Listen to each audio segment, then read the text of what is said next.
یہ 2 مہینے کا سفر، چلے کا سفر،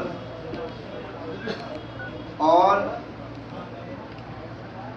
عورتیں اور مرد خوش نصیب ہیں وہ جو اللہ کی راہ میں نکلے ہوئے۔ اللہ کا شکر ادا کرنا چاہیے۔ اے اللہ تیرا شکر ہے تو نے ہمیں اپنے راستے میں نکال دیا۔ اے اللہ تیرا شکر ہے تو نے اپنے کام کے لیے ہمیں نکال دیا۔ اس لیے اللہ کا راستہ ہماری ہدایت، ہماری تربیت، ہماری اصلاح کا راستہ ہے۔ اللہ کے راستے کا ایک دن اس کے علاوہ کے 1000 دنوں سے بہتر ہے۔ ایک عورت یا ایک مرد 1000 دن تک اپنے گھر پر رہ کر اللہ کی عبادت کرے، اور ایک عورت یا مرد ایک دن اللہ کے راستے میں لگائے تو اجر و ثواب ان کا بڑھے گا جو ایک دن اللہ کے راستے میں لگا رہے گا۔ تھوڑی دیر اللہ کی راہ میں کھڑے ہو جانا اپنے گھر پر 70 سال کی نماز سے افضل ہے۔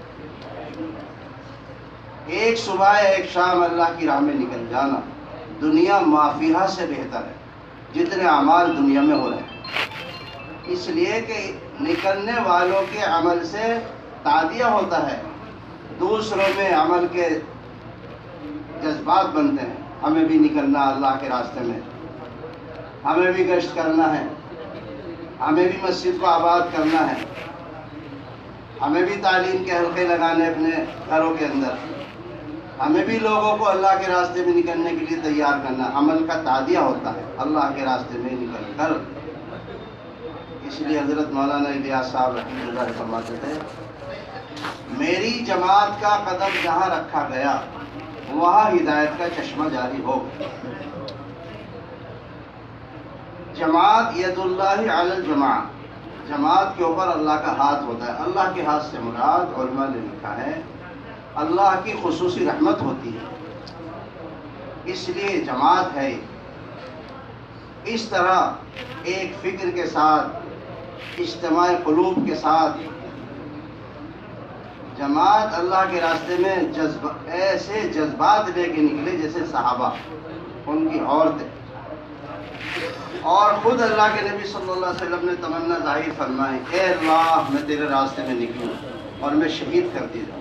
امام الانبیاء، خاتم النبی صلی اللہ علیہ وسلم، اللہ کے محبوب، وجود کائنات، آپ یہ تمنا ظاہر فرما دیں، اے اللہ میں تیرے راستے میں نکلوں اور میں شہید کر دیا جاؤں، پھر مجھے زندہ کیا جائے، پھر میں تیری راہ میں نکلوں، پھر مجھے شہید کر دیا جائے، پھر مجھے زندہ کیا جائے۔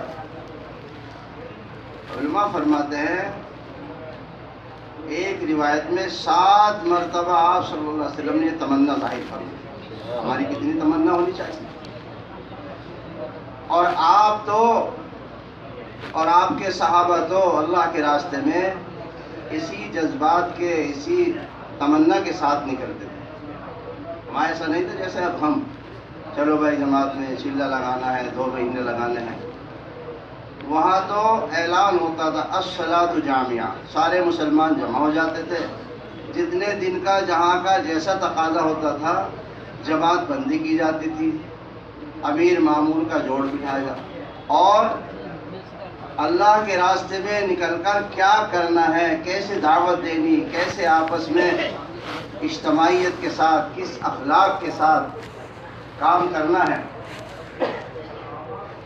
جماعت جاتی تھی اللہ کے راستے میں شہادت کے جذبے سے، جو نکلتے تھے وہ شہادت کے جذبے سے نکلتے تھے، اور جو رہ جاتے تھے وہ اپنے پر افسوس کرتے تھے، کاش ہم بھی اللہ کے راستے میں نکلے۔ جو شہید ہو جاتا تھا لوگ ان پر رشک کرتے تھے، کاش یہ شہادت مجھے مل جائے۔ یہ تھا جذبات، اور مردوں کے نہیں، صرف عورتیں بھی۔ حضور صلی اللہ علیہ وسلم نے حضرت ام حرام بنت ملحان رضی اللہ تعالی عنہ کو جب فضیلت سنائی کہ میں نے ایک جماعت کو دیکھا جو اللہ کے راستے میں سمندر پر ایسے سوار ہیں جیسے بادشاہ تخت پہ سوار ہوتے، انہوں نے فوراً درخواست کی، یا رسول اللہ صلی اللہ علیہ وسلم، آپ میرے لیے دعا فرما دیں، اللہ تعالیٰ مجھے اس جماعت میں شامل فرمائے۔ سمندری سفر کرنے والی جماعت میں عورت نام لکھوا رہی ہیں۔ اللہ ہمیں معاف فرمائے۔ اب تو ہم جماعت میں نکلتے ہیں اور اپنے ذمہ داروں سے کہتے ہیں ہمارا آس پاس ہی یہیں کہیں وقت لگوا۔ نہیں، مولانا اظہار رحمۃ اللہ علیہ، مولانا اظہار صاحب رحمۃ اللہ علیہ یہ فرماتے تھے جتنا دور اللہ کے راستے میں جاؤ گے اتنا اللہ کے قریب ہو جاؤ گے۔ جو قریب ہو جاتا ہے اس کی بات سنی جاتی ہے، اور جو قریب ہو جاتا ہے اس قرب کا فائدہ اٹھاتا ہے۔ اللہ کے قریب ہو جانا۔ پھر آپ نے دوسری خوشخبری سنائی کہ میں نے ایک اور جماعت کو دیکھا جو اللہ کے راستے میں سمندر پر ایسے سوار ہیں جیسے بادشاہ تخت پہ سوار ہوتے ہیں۔ انہوں نے پھر درخواست کی یا رسول اللہ صلی اللہ علیہ وسلم آپ میرے لیے دعا فرما دیں، اللہ تعالیٰ مجھے اس جماعت میں بھی شامل فرما دیں۔ پہلی جماعت میں نام لکھوا لیا، دوسری میں تمنا ظاہر فرما لی۔ آپ نے فرمایا ام حرام تو پہلی جماعت میں، لہذا ام حرام بنت ملحان رضی اللہ تعالی عنہ اپنے شوہر حضرت عبادہ رضی اللہ تعالی عنہ کے ساتھ اللہ کے راستے میں نکلی اور انہوں نے سمندری سفر کیا، اور ان کی جماعت کام کرتے کرتے قبرص پہنچی، مدینہ منورہ سے ہزاروں کلومیٹر دور، وہاں کام کیا ان جماعت نے جا کے۔ چند کچھ ہی وقت کے بعد سارا جزیرہ اسلام میں داخل ہو گیا۔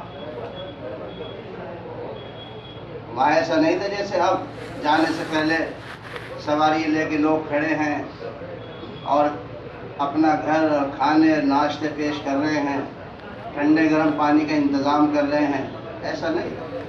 وہاں تو جنگل میں رہتے تھے، نہ کھانا ہے نہ پانی ہے نہ سایہ ہے نہ کچھ اپنا ماحول ہے، اس میں ماحول بناتے تھے۔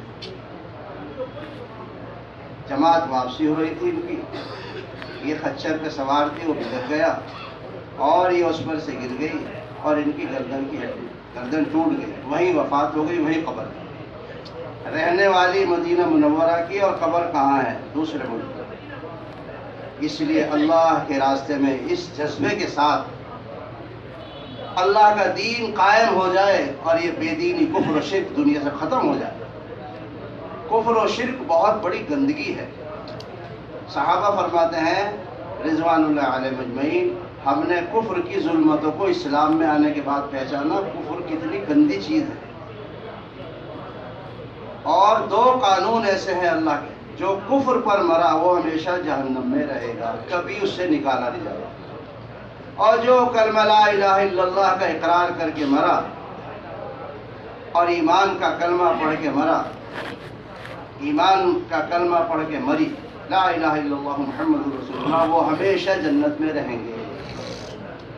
وہ الگ بات ہے گناہ کیے تھے ان کی سزا بھگتنے کے بعد۔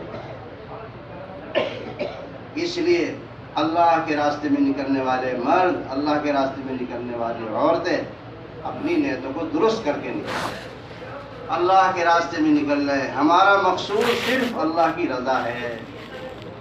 حضرت مولانا شاہ الیاس صاحب رحمۃ اللہ علیہ فرماتے تھے نیت ٹھیک کرو، نیت ٹھیک کرو، نیت ٹھیک کرو، اس لیے کہ شیطان مسلمان کی سب سے پہلے نیت پہ حملہ کرتا ہے۔ نیت خراب، عمل خراب۔ حدیث شریف میں فرمایا جس نے دکھاوے کے لیے نماز پڑھی اس نے شرک کیا، جس نے دکھاوے کے لیے صدقہ کیا اس نے شرک کیا، جس نے